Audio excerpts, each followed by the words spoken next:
Jammu and Kashmir में सभी party बोला कि हमारा राज्य के जो अलग मर्यादा था।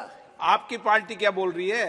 हमारा पार्टी बोलती है कि इस पर अमित शाह जो करेगा उसको खिलाफ करना। मैं कभी बोलूंगा नहीं कि तृणमूल कांग्रेस जीते, मगर मैं बोल गया तो कहेंगे नहीं नहीं हम हार जाएंगे। मैंने पीडीपी पीपल्स डेमोक्रेटिक पार्टी का बात किया। अब्दुल गनी लोन जिनको अलग पार्टी है वो भी बोला disappointing. And Jammu and Kashmir में सभी पार्टी बोला कि हमारा राज्य के जो अलग मर्यादा था। आपकी पार्टी क्या बोल रही है? हमारा पार्टी बोलती है कि इस पर अमित शाह जो करेगा उसको खिलाफ करना। तो मैं कभी बोलूंगा नहीं कि तृणमूल कांग्रेस जीते, मगर मैं बोल गया तो कहेंगे नहीं नहीं हम हार जाएंगे। तो ये स्थिति है कि आप ऐसे एक तो सुप्रीम कोर्ट का राय आया जिसमें जम्मू एंड कश्मीर में कोई खुशी नहीं है। ये गृह मंत्री जो अपने हाथ से 2019 में 370 को एब्रोगेट किया, इसके बारे में उसको चिंतन करना चाहिए कि क्यों ऐसा हुआ। आप बोलता है हम कश्मीरियों को भलाई के लिए सब किया। कश्मीर में एक भी आदमी, एक भी पार्टी आपको समर्थन नहीं करता है, इसको आपको समझने पड़ेगा। कश्मीर में आप इतना बड़ा कदम उठाया, आप जम्मू एंड कश्मीर में महिलाओं को कोई जुलूस निकला, इसको समर्थन में नहीं निकला। सर और एक मंत्री खड़ा हो गया। ये क्या तरीका हो गया? सर मैं बोलने से उठ जाएगा क्या? एक जगह 3 मंत्री खड़ा हो जाता, अच्छी बात है। सर तो मुझे ये कहना है कि जम्मू एंड कश्मीर के बारे में अधीर चौधरी काफी बातें उठाया।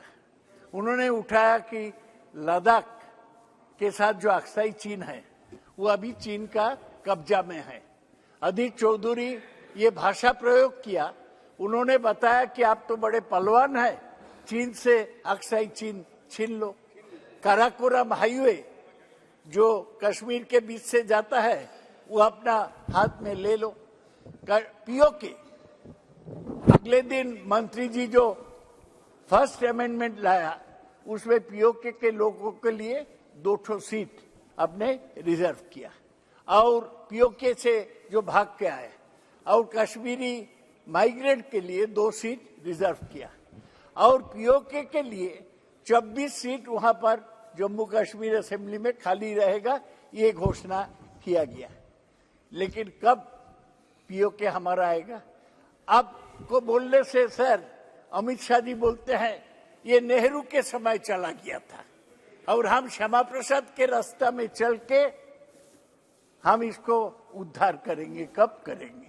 कब चुनाव करेंगे? कब पीओ को लेंगे? ये बताइए सर। मैं ये हाउस श्यामा प्रसाद मुखर्जी को नमन करता हूं, लेकिन अधीर चौधरी ठीक बताया कि श्यामा प्रसाद मुखर्जी जेल में उनको मौत हुआ, ये हम सब बंगाली दुखी है। हाँ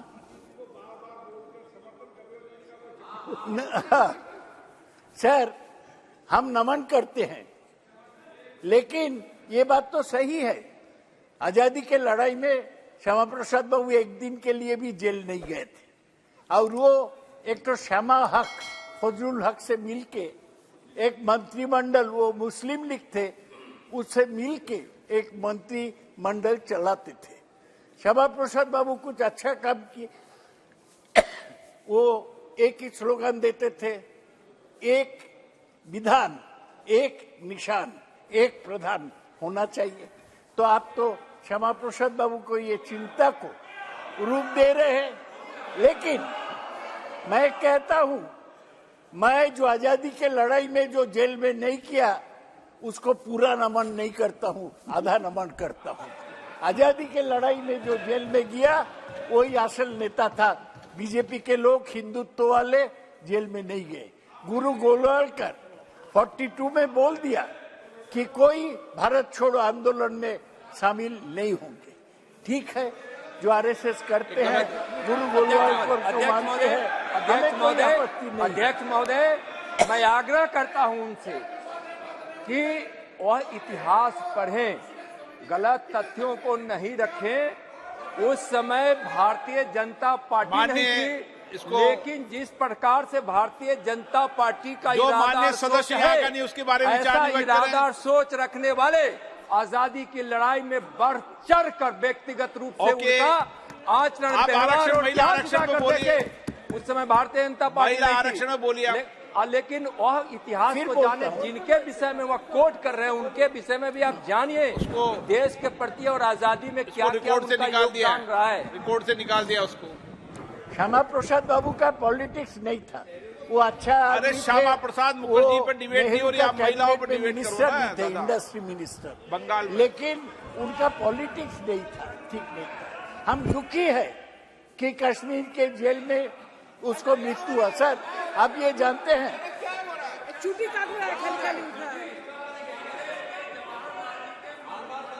क्यों इस्तीफा दिए और उसका कारण क्या था, यह भी रिकॉर्ड में आना चाहिए और माननीय शौकत साहब को यह भी बताना चाहिए। रिकॉर्ड में लाइए, बताइए कि क्यों मंत्रिमंडल से इस्तीफा दिए थे। रिकॉर्ड बाद में देख लेंगे।